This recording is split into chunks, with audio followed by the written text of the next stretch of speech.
बात की जाए चाइनीज़ फूड की, चाइनीज़ खाने की, तो उसमें बहुत सारी चीज़ें हैं जो हम इंडियंस को बहुत पसंद है। उसमें से एक खास है spring roll recipe. Hello friends, welcome back to my YouTube channel Reena kitchen point channel में आप सभी का बहुत बहुत स्वागत है। आप सब समझ गए होंगे आज मैं आपके साथ शेयर करने जा रही हूँ वेज स्प्रिंग रोल रेसिपी, जिसे हम बनाएंगे घर पे साथ में बनाने वाले स्प्रिंग रोल की शीट। तो बहुत ही टेस्टी रेसिपी है, बहुत ही आसान है। बिना टाइम वेस्ट के शुरू करते हैं स्प्रिंग रोल रेसिपी बनाना।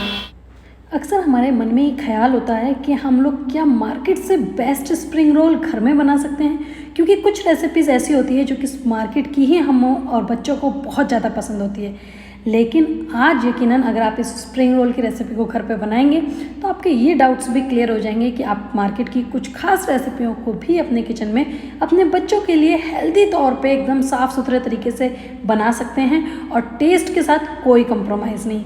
तो यहाँ पे इसको बनाने के लिए हमें कुछ वेजेस की ज़रूरत है, सब्जियों की ज़रूरत है, जैसे कि शिमला मिर्च, गाजर, प्याज, लहसुन और पत्ता गोभी। ऐसी काफ़ी सारी सब्जियाँ हैं जिन्हें इन सब्जियों की हमें ज़रूरत इस वीडियो में आगे होने वाली है। तो यहाँ पे ध्यान रखिए, जो भी सब्जी लेंगे उन्हें थोड़े लंबे लंबे स्लाइसेस में कट करने हैं।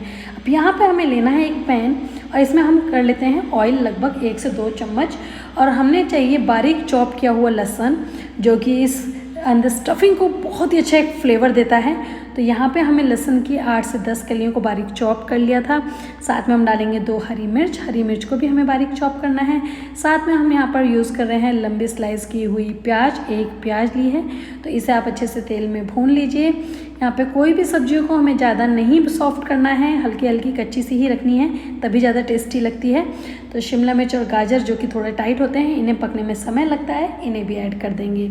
यहाँ पे हम सब्जियों को 2 मिनट पकाने के बाद अब इसमें डाल देंगे काली मिर्च का पाउडर 1 पिंच, और साथ में हम डाल देंगे थोड़ा सा नमक, जिससे कि सब्जियाँ जल्दी गल जाएं और जितना भी पानी उन्हें छोड़ना हो ना वो यहीं पर छोड़ दें।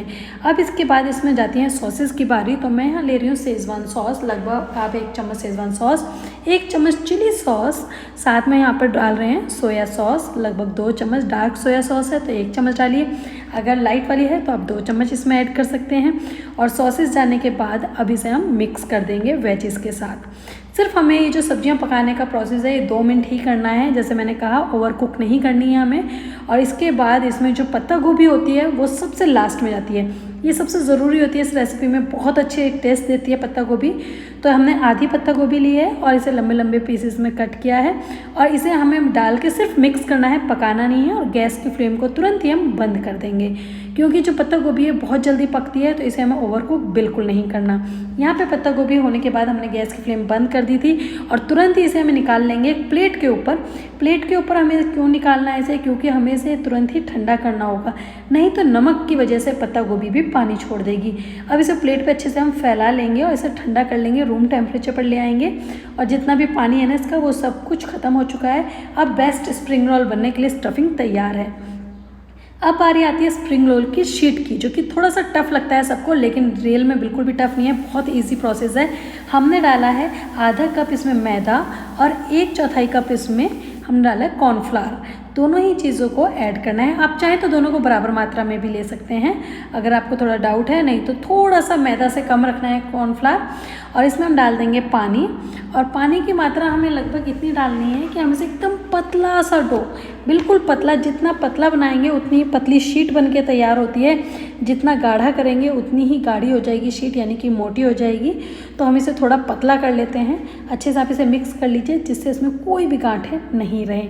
और जब आपको लगे कि बिल्कुल अच्छे से ये पतला हो चुका है, मतलब हमारे चम्मच के ऊपर बिल्कुल भी मैदा कोट नहीं हो रही, तो ये डन है। अब यहाँ पे हम कर लेते हैं शीट बनाने की तैयारी। तो हमने कढ़ाई रखी है जिसमें कोई ऑयल वगैरह आपको नहीं डालना है, सिर्फ कढ़ाई को मीडियम फ्लेम पे ही गर्म करना है। और उसमें हम डाल देंगे लिक्विड और शीट वाला मैदा कॉर्नफ्लावर का, और उसे फैला देंगे अच्छे से। जब वो थोड़ा पकना शुरू हो जाएगा तो वो कॉर्नर्स छोड़नी शुरू कर देता है इस तरीके से, और जब वो कॉर्नर्स छोड़ दे तो आप समझिए शीट हमारी बन के तैयार है, बस इसे बाहर निकाल लीजिए। सेम इसी प्रोसेस के साथ एक और शीट बना लेते हैं। शीट बनाना बहुत ईजी, बहुत ही आसान है, बहुत जल्दी बन के तैयार हो जाती है। तो सारी शीट्स हैं आपकी मिनटों में तैयार। अब यहाँ पे शीट्स को चिपकाने के लिए हमें गम बनाना है, तो वो तैयार कर लेते हैं। मैदा लिए हमने लगभग 1 से 1.5 चम्मच सूखी हुई, और उसमें डाल दिया हमने पानी, और एक पेस्ट तैयार करना है। हाँ, एक बहुत ही इंपॉर्टेंट बात है, आप ध्यान रखिएगा, जब भी आप शीट को किसी प्लेट पर रख रहे हैं तो मैदा छिड़क लीजिए। एक शीट रखने के बाद दूसरी शीट को उसके ऊपर रखनी है, तब भी आप पहली वाली शीट के ऊपर मैदा अच्छे से छिड़क लीजिए सूखी, जिससे कि वो आपस में चिपके नहीं। और देखिए ये गम भी हमारा तैयार हो गया है। तो ये रही हमारी पहली शीट जो कि हमने बन के तैयार करी है, बहुत ही पतली एकदम, बहुत ही परफेक्ट शीट बन के तैयार हुई है। और यहाँ पे हमारी स्टफिंग भी तैयार है। तो चलिए रोल्स बनाने तैयार शुरू कर लेते हैं। बहुत ही इजी होता है स्प्रिंग रोल की रेसिपी घर पे बनाना, और यकीनन बहुत ही टेस्टी, क्रिस्पी, क्रंची बन के तैयार होती है। और यहाँ पे देखिए इसे फोल्ड करने का एक अलग ही तरीका है। तो यहाँ साइड्स में से पहले आपको फोल्ड करना होता है इस तरीके से, और उसके बाद जो हमने गम बनाया है, मैदा का चिपक बनाई है, उसको हमें गम को ऊपर लगाना है शीट पे, कॉर्नर पे, और इस तरीके से फैला लीजिए अच्छे से, जिससे कि शीट इतनी अच्छे से चिपक जाएगी कि वो ऑयल में बिल्कुल भी नहीं बिखरेगी, नहीं निकलेगी। अब इसे हल्के हाथों से दबाते हुए अंदर की तरफ प्रेस करते हुए इस तरीके से फोल्ड करना है। ये साइडों में से फोल्ड पहले ज़रूर कीजिएगा, जिससे कि जो साइड्स होती हैं, कॉर्नर होते हैं, वो लॉक हो जाते हैं। और एक शीट हमारी बन के तैयार है, दूसरी शीट बना लेते हैं। देखिए इसके ऊपर आपको मैदा दिख रही है, तो इस तरीके से मैदा ज़रूर छिड़किएगा। उसके बाद जो हमारी स्टफिंग है वो स्टफिंग रख लेंगे, और स्टफिंग रखने के बाद फिर से जो हमने गम बनाया था, वो सबसे पहले गम हमें दूसरे कॉर्नर पे, एक कॉर्नर पे स्टफिंग है, दूसरे कॉर्नर पे आप गम लगा दीजिए, और ये साइड्स को अच्छे से फोल्ड कीजिए जिससे कि हम स्टफिंग को दबा सकें। और बस ऊपर से दबाते हुए हल्के हाथों से फोल्ड करते चले जाइए, कुछ इस तरीके से। देखिए आपको शीट दिख रही होगी, कॉर्नर्स भी बिल्कुल अच्छे से लॉक हो रहे हैं, और शीट भी हमारे बिल्कुल परफेक्टली डन है। तो ये देखिए हमारे स्प्रिंग रोल जो हैं, जितने भी आपको बनाने हैं, इस तरीके से बना के तैयार कर लीजिए। अब इसे हम रख लेते हैं साइड में और करते हैं इन्हें तलने की तैयारी। तो उसके लिए हमें गर्म करना है ऑयल। तो हम यहाँ पे एक पैन में ऑयल ले लेंगे, यहाँ पे रिफाइंड ऑयल ले रहे हैं इन्हें तलने के लिए, और ऑयल की मात्रा थोड़ी सी ज़्यादा रख लीजिए। इसके बाद हमें ऑयल गरम करना है नॉर्मल मीडियम हीट के ऊपर, ज़्यादा तेज़ हीट नहीं रखनी, जिससे कि क्रिस्पी बन सकें। और जो हमारे स्प्रिंग रोल हैं उन्हें हम डाल देते हैं ऑयल में। ऑयल में स्प्रिंग रोल जो क्रिस्पी बनने का तरीका है वो बहुत खास है कि आप पहले एक बार स्प्रिंग रोल को हल्के से कच्चे ही पका के निकाल लीजिए, फिर उसके बाद तेज़ फ्लेम में आप इसको वापस से डालिए, और बहुत ही क्रिस्पी जो है स्प्रिंग रोल बन के तैयार होते हैं। यानी कि आपको 2 बार स्प्रिंग रोल को तलना होता है। एक बार तो आप हल्के कच्चे ही स्प्रिंग रोल फोल्ड करके आप आराम से पलट के इसे पका लीजिए, और वो कम से कम 60 to 70% कुक होने चाहिए। उसके बाद आप बाहर निकाल सकते हैं। आप इसे रख भी सकते हैं फ्रीज़र में, और जब आपको चाहिए कि आपको शाम को किसी मेहमान के लिए सर्व करने हैं, या आपको थोड़ी देर बाद सर्व करने हैं, तो तेज़ फ्लेम करके आपको, और फिर इन शीट्स को दोबारा तल लीजिए। बिल्कुल क्रिस्पी करारे एकदम फ्रेश जो है स्प्रिंग रोल बनके तैयार हो जाएंगे आपके लिए। तो देखिए यहाँ पे जो स्प्रिंग रोल है अच्छे से ब्राउन और अच्छे से क्रिस्पी हो चुके हैं। इस पर एक अच्छा सा ब्राउन कलर आ जाना चाहिए, और ये देखिए बिल्कुल परफेक्टली डन। तो कुछ इस तरीके का कलर जब आ जाए तो आप इन्हें बाहर निकाल सकते हैं, और यहाँ पे हमारे स्प्रिंग रोल बन चुके हैं। बहुत ही इजी होती है स्प्रिंग रोल की जो रेसिपी है, बहुत ही क्रिस्पी बन के तैयार हुए हैं, बहुत ही टेस्टी। तो चलिए इसकी कटिंग भी करके आपको दिखा लेते हैं, जिससे आपके अंदर कोई डाउट ना रहे। तो यहाँ पे हम इसे थोड़ा सा साइड में से तिरछा कट कर लेते हैं, और देखिए बहुत ही अच्छी स्टफिंग, बहुत ही टेस्टी स्टफिंग इसकी बन के तैयार हुई है। और ये देखिए मैं एक और आपको कट करके दिखाती हूँ, बाहर से बहुत ही क्रिस्पी भी है साथ में।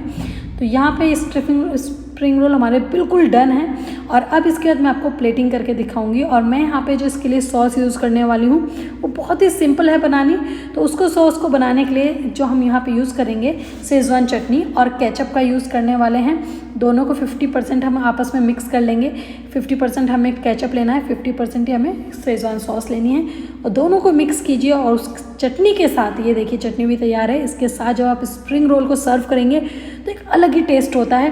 क्योंकि जब भी आपने मार्केट में स्प्रिंग रोल खाया होगा तो उसके साथ जो सॉस मिलती है, ना तो वो केचप होती है और ना ही वो शेजवान सॉस होती है, उन दोनों का मिक्सचर होता है, जो कि इस तरीके से तैयार होता है। बहुत ही टेस्टी लगता है, एक अलग सा फ्लेवर देता है। तो अगर आपको मार्केट वाले, बाज़ार वाले, बिना बाज़ार जाए घर पे बनाने हैं बेस्ट स्प्रिंग रोल की रेसिपी, तो आप इस रेसिपी को जल्दी से बनाइए, अपने किचन में फॉलो कीजिए, और वाकई में मार्केट से बेस्ट स्प्रिंग रोल अपने किचन में अपने फैमिली मेम्बर्स को, अपने बच्चों को बना के खिलाइए।